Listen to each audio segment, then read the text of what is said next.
Bismillahirrahmanirrahim. Kita lanjutkan pelajaran hadis ke-36, hadis Arba'in Nawawi. Hadis Arba'in Nawawi. Bismillahirrahmanirrahim. An Abi Hurairah radhiyallahu anhu.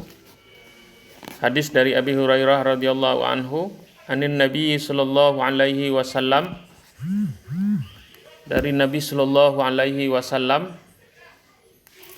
qala, Rasul bersabda,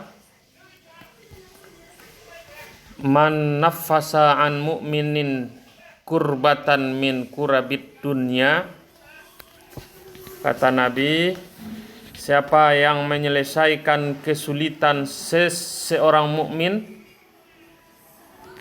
menyelesaikan kesulitan seorang mukmin dari berbagai kesulitan dunia, min kurabid dunia, di siapa yang menyelesaikan kesulitan orang yang dalam keadaan sulit lalu dibantu menyelesaikan kesulitan orang itu di dunia ini, apakah kesulitan ekonomi, yang sedang sakit, yang tidak ada biaya ini dan itu, maka kata Nabi, naffasallahu anhu kurbatan min kurabi yaumil qiyamah.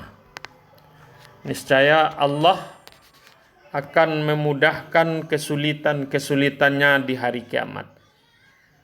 Niscaya Allah akan memudahkan kesulitannya di hari kiamat. Naffasallahu anhu kurbatan min kurabi yaumil qiyamah. Wa man yassara ala mu'sirin. Kemudian kata Nabi, orang yang memberi kemudahan, siapa yang memudahkan orang yang sedang kesulitan, yassarallahu alaihi, niscaya Allah akan memudahkan orang itu fit dunya wal akhirah, di dunia dan akhirat. Jadi kalau kita memudahkan orang, kesulitan orang, apapun bentuk kesulitannya di dunia dan di akhirat, maka Allah akan memberi kemudahan untuk dia di dunia dan di akhirat. Maksudnya orang yang memberi kemudahan di dunia ini akan dimudahkan Allah di dunia dan di akhirat. Jadi kalau ingin hidup kita mudah, permudah orang lain. Wa man satara musliman, barang siapa yang menutup aib seorang muslim, satarahullahu fid dunya wal akhirah, niscaya Allah akan menutup aib, menjaga aib orang itu di dunia dan di akhirat. Jadi kita tidak boleh membuka-buka aib orang, memburuk-buruk, menjelek-jelekkan saudara kita, teman kita.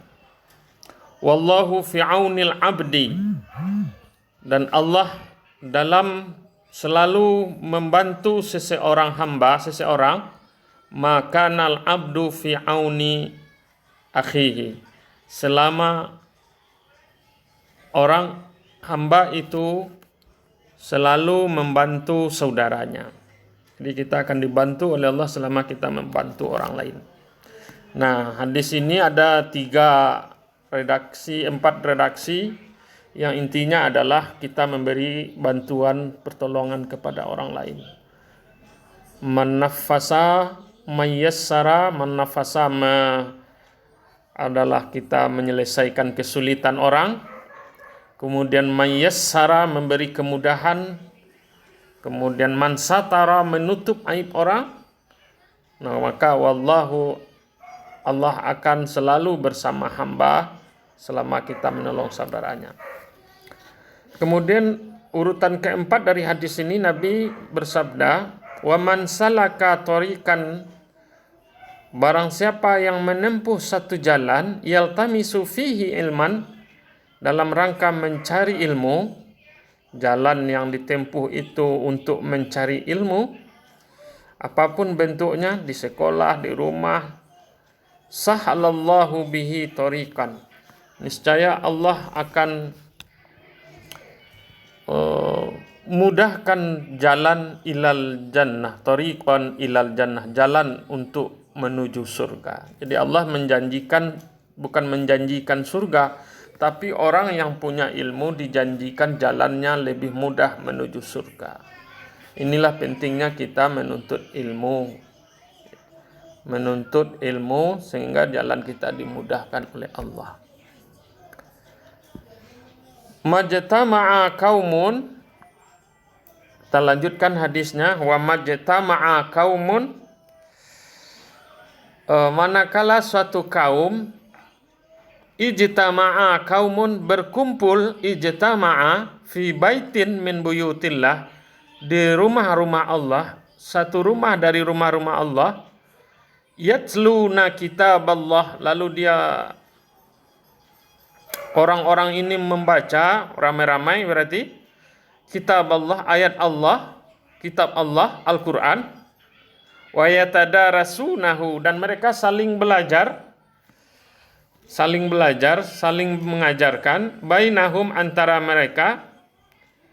Majtama'a, jadi ma'nya manafi, tidaklah berkumpul satu kaum di rumah-rumah Allah, mereka membaca kitab-kitab Allah dan saling belajar kitab-kitab itu, illa, melainkan nazalat alaihimus sakinah, maka Allah akan turunkan ketenangan. Jadi orang yang baca Al-Quran di rumah Allah, ya di masjid, di musala, kalau dalam kondisi sekarang tentu di rumah, niscaya Allah akan turunkan ketenangan. Jadi orang yang membaca ayat Allah lalu mempelajarinya, itu tidak membaca saja, tapi tadarasu, itu belajar maknanya, isinya, niscaya Allah turunkan ketenangan. Ini jaminan Allah, kata Nabi. Wa ghasyiyathum,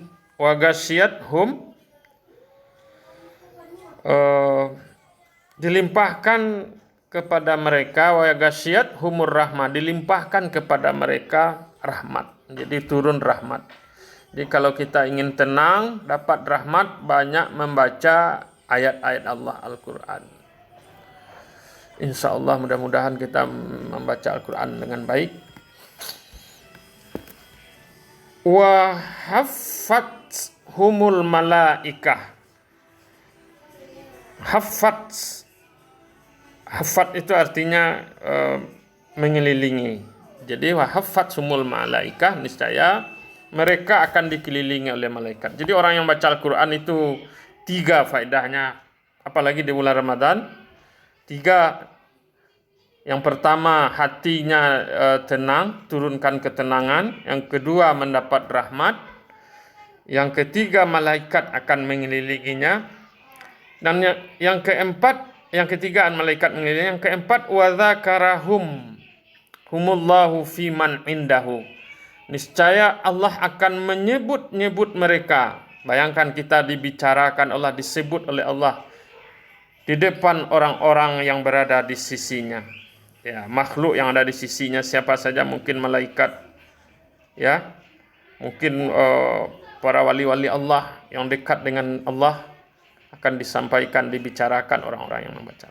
Di membaca Al-Quran itu ada 4 faedahnya. Turun nazalat alaihimus sakinah, turun ketenangan. Ghasyiyat umur rahmah, dilimpahkan rahmat. Wa haffathumul malaikah, malaikat mengelilinginya. Wa dzakarahumullahu fi man indahu, Allah menyebut-nyebutnya. Terakhir hadis itu disebut Nabi, wa man bata'a fi amalihi, siapa yang lambat amalnya, sudah diberi kesempatan oleh Allah banyak beramal, lalu dia lambat amalnya, lam yusri' bihi nasabuhu, nasabnya niscaya hal itu tidak akan dipercepat oleh nasabnya, oleh keturunannya. Itulah makna hadis yang ke-36 ini. Mudah-mudahan kalau kita ambil kesimpulan adalah, pertama, siapa yang membantu orang menyelesaikan kesulitan, maka dia akan mendapat tabungan di hari kiamat. Karena Allah tadi berjanji di dunia dan di akhirat. Di akhirat menjadi tabungan. Jadi kebaikan yang kita tanam di dunia ini akan menjadi tabungan di akhirat nanti. Allah mudahkan agar Allah tutup kesulitan kita di hari kiamat. Itu yang pertama. Yang kedua, sesungguhnya pembalasan di sisi Allah sesuai dengan jenis perbuatannya. Kalau kita memudahkan orang, Allah mudahkan kita. Kalau kita tutup aib orang, Allah akan tutup aib kita. Kalau kita menyelesaikan kesulitan Allah akan gitu. Ini yang kedua. Yang ketiga, berbuat baik kepada makhluk merupakan cara mendapatkan kecintaan Allah. Jadi ingin cinta kepada Allah, cintai makhluk. Irham man fis sama yarhamkum man fil ardi. Sayangi yang ada di bumi, niscaya yang di langit akan menyayangi. Allah akan mencintai kita jika kita menyayangi makhluk. Yang ketiga, berbuat baik kepada makhluk. Yang keempat, membenarkan niat dalam rangka mencari ilmu dan ikhlas. Jadi mencari niat itu harus ikhlas. Kalau ikhlas maka kita, kata Nabi, Nabi mengatakan membenarkan niat lalu akan mempermudah kita masuk surga. Kalau niat kita tidak baik, tentu pahalanya tidak akan sampai kepada kita. Akan sia-sia saja kita menuntut ilmu. Kemudian yang kelima, memohon pertolongan kepada Allah dan kemudahannya, karena ketaatan tidak akan terlaksana kecuali karena kemudahan dan kasih sayang.